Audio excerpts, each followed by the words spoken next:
Hi friends, இன்றைக்கி நம்ம ரசகுல்லா எப்படி செய்யுதுன்னு பார்க்கலாங்க. நான் 1/2 லிட்டர் பால் எடுத்திருக்கேன். பாலை நல்லா காய்ச்சி எடுத்துக்கலாங்க. ஒரு கொதி வந்தால் போதும். அடுப்பை ஆஃப் பண்ணிவிட்டு நான் 2 டேபிள் ஸ்பூன் லெமன் சாறு எடுத்துருக்கேங்க. இந்த பாலில் நம்ம இதில் மிக்ஸ் பண்ணிக்கலாங்க. நம்ம லெமன் சாறு பாலில் போட்ட உடனே ஒரு 5 நிமிஷத்துக்குள்ளே பால் நல்லா திரிஞ்சு வந்துடுங்க. பாருங்கள், பால் ஊற்றி 5 நிமிஷத்துக்குள்ளே பால் இந்த மாதிரி ஆயிடுச்சு.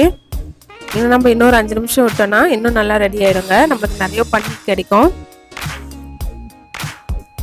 10 நிமிஷம் ஆச்சுங்க. இப்போ நம்மளுக்கு ரெடி ஆயிடுச்சு. நம்ம இதை ஒரு காட்டன் துணியில் எல்லாத்தையும் ஊற்றி ஃபில்ட்ரு பண்ணி எடுத்துக்கலாங்க. நான் 1/2 லிட்டர் பால் தான் எடுத்திருக்கேன்.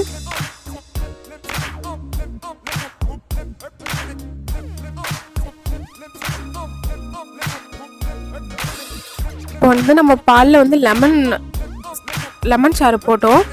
அதனால் நம்மளுக்கு இந்த பன்னீர் புளிப்பாக இருக்கும். அதனால நம்ம தண்ணி ஊற்றி இன்னும் கொஞ்சம் நல்லா அரைச்சி எடுத்துக்கலாங்க.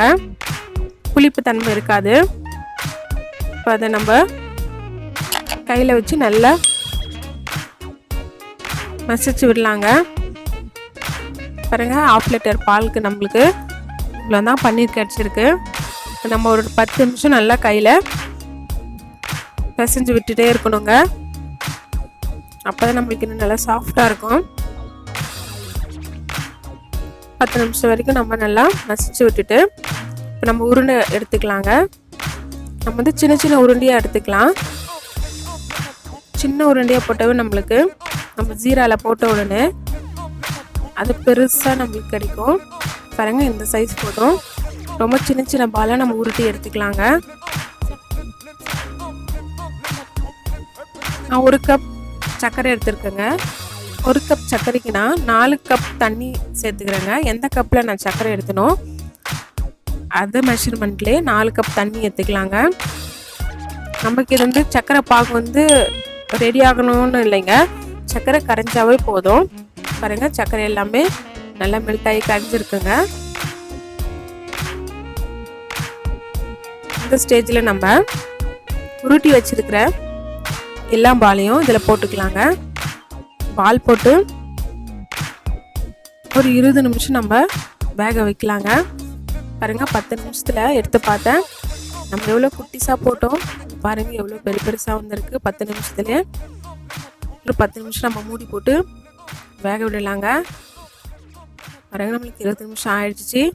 நம்மளுக்கு எவ்வளோ குட்டிஸாக பால் போட்டால் இங்கே பாருங்கள் எவ்வளோ பெருசாக கிடச்சிருக்கு. அடுப்பை ஆஃப் பண்ணிவிட்டு நம்ம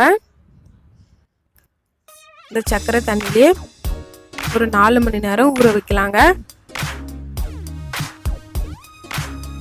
4 மணி நேரம் ஊற வச்சு எடுத்துக்கலாங்க.